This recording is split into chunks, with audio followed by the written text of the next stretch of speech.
Entre estos derechos, obviamente, una de las cuestiones más importantes es la transformación económica, y así lo dice Ponciano Arriaga en uno de sus discursos para defender el cambio del derecho de propiedades. Este pueblo no puede ser ni libre ni republicano, y mucho menos venturoso, por más que 100 constituciones y millares de leyes proclamen derechos abstractos, teorías bellísimas pero impracticables, en consecuencia del absurdo sistema económico de la sociedad. O sea, mientras no cambiemos el sistema, la estructura económica sobre la cual está cimentado este republicanismo, no podemos realmente pensar en que se está transformando el país. Entonces, ¿cuáles son los artículos de la Constitución que van a referirse a esta transformación económica, que van a ser el fundamento de lo que después va a ser la reforma, digamos, va a ser la nacionalización de los bienes del clero? El primero es el artículo 24 constitucional, que establece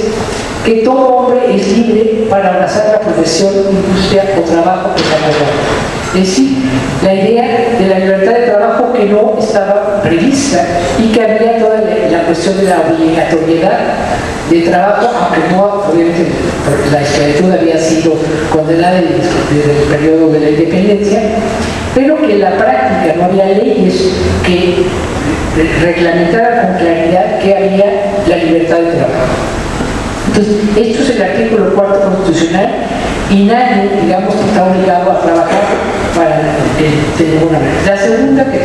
se deriva de lo anterior, es también la idea de que nadie puede ser obligado a prestar trabajos personales, ni por deuda ni por ningún tipo. El otro, el tercer elemento es el de la propiedad, que es la idea de conservar, digamos, o que el poder político, el poder público es responsable de mantener la propiedad, y que la propiedad no puede ser ni ocupada más que por causa de utilidad pública y previa indemnización. En ese sentido, una de las cuestiones más importantes, que va a ser lo más álgido y que va a determinar el desconocimiento de la cuestión del 57, va a ser la incorporación o el reconocimiento de la ley Lerdo de Tejada, o sea, que ninguna corporación civil o eclesiástica. Estamos hablando de corporaciones civiles, corporaciones indígenas y las corporaciones de los ayuntamientos, acuérdense. Y por corporación eclesiástica, pues conventos, lo que es la iglesia secular, etc. Cualquiera que sea su carácter de denominación objeto tiene capacidad legal para adquirir propiedad o administrar por sí bienes raíces, o sea, se les prohíbe a todas las corporaciones, a excepción de los edificios destinados a su servicio. Y el último artículo, que tiene que ver con esta liberación económica, este basamento para liberar o cambiar la vida económica del país, es la idea de que no debe haber monopolios ni estancos de ninguna clase, o sea, debe haber libertad tanto a nivel de la industria como a nivel del comercio, etc., ¿no? Solamente habrá monopolios en lo que se refiere a la acuñación de moneda, que era una facultad del Estado, a los correos, que era una facultad del Estado, y a los privilegios que el gobierno conceda por tiempo limitado, que se dan justamente a los inventores o perfeccionadores, así se llama, de alguna manera. Estos principios que se van a establecer en el 57, en los años siguientes, digamos, se van traduciendo en una serie de medidas económicas o la definición de políticas económicas de largo plazo. ¿Cuáles son estas? ¿Cuáles son lo que se va a convertir para los hombres de la reforma en la panacea de cómo resolver, cuáles serán los instrumentos para resolver esta situación de atraso? Primero, la colonización, que era pues una bandera que habían establecido desde los años de 20, 23, de 24, de 30 y de 48. Hubo leyes de colonización importantes que fueron letra muerta, porque hubo cambio de régimen político, llegó la invasión norteamericana, empezó la guerra con Francia, etc. Y pidieron que se llevaran a cabo estas medidas de colonización y dotación de terrenos baldíos. Entonces, una de ellas va a ser la colonización, es decir, hay la idea, estamos, digamos, en los 50, piensen ustedes que hay una gran expulsión de mano de obra de Europa hacia América, es justamente la entrada masiva de ocupación a los Estados Unidos o hacia lo que es Sudamérica, y en medio de estas políticas de población se generan desde Europa, por ejemplo desde España, a través de las provincias, las juntas de colonización, prácticamente en todas las provincias españolas, están promoviendo la salida de mano de obra hacia lo que es la Argentina, lo que es Uruguay, etc. Y bueno, no se diga a los Estados Unidos, que se convierte a partir, digamos, después de la guerra con los Estados Unidos y el descubrimiento del oro de California y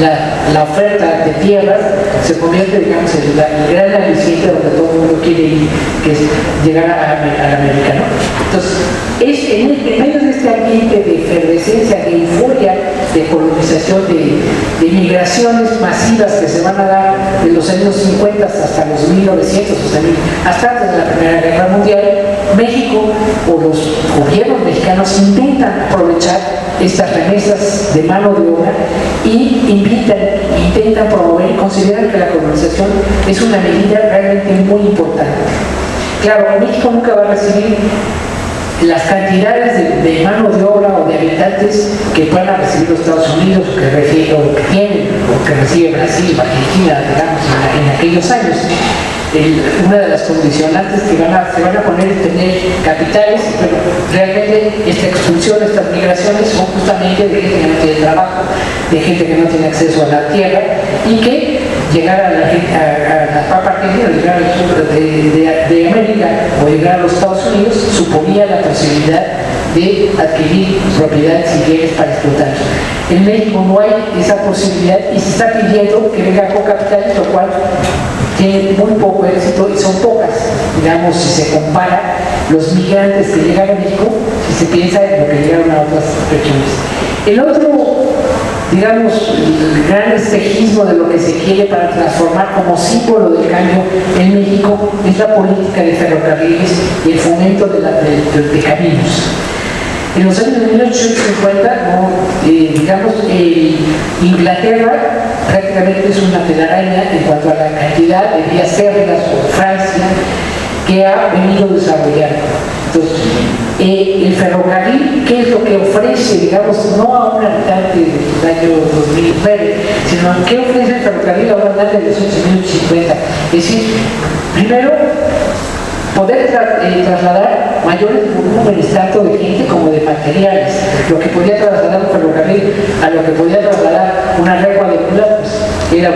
digamos, mucho más grande, era mucho más barato y sobre todo era mucho más rápido. A nosotros nos puede dar risa ver un ferrocarril, una película de aquellos años en donde el ferrocarril va como a 30 kilómetros por hora, pero piensen eso comparado con qué rapidez tenía la legua de mulas o cuánto se tardaba digamos, los famosos derroteros para llegar a Puebla, Veracruz, etcétera, etcétera, todas las paradas que tenía que hacer el camino. En cambio, el ferrocarril,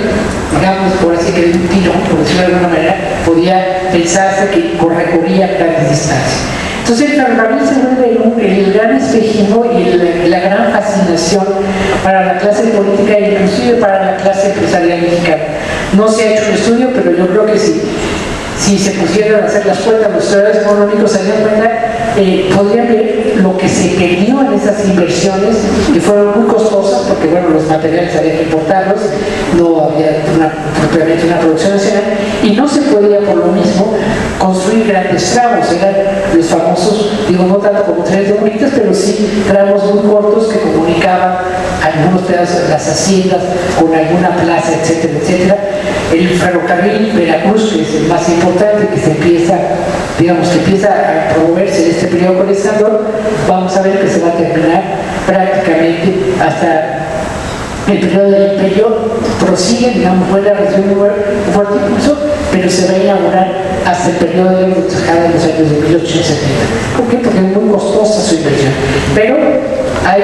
una idea de que si se tiene esta vía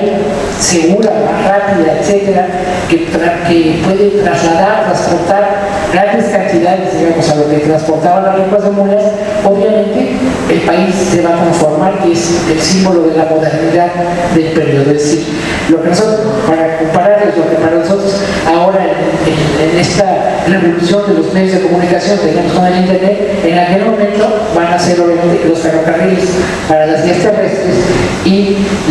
la marina mercante para la vía marítima.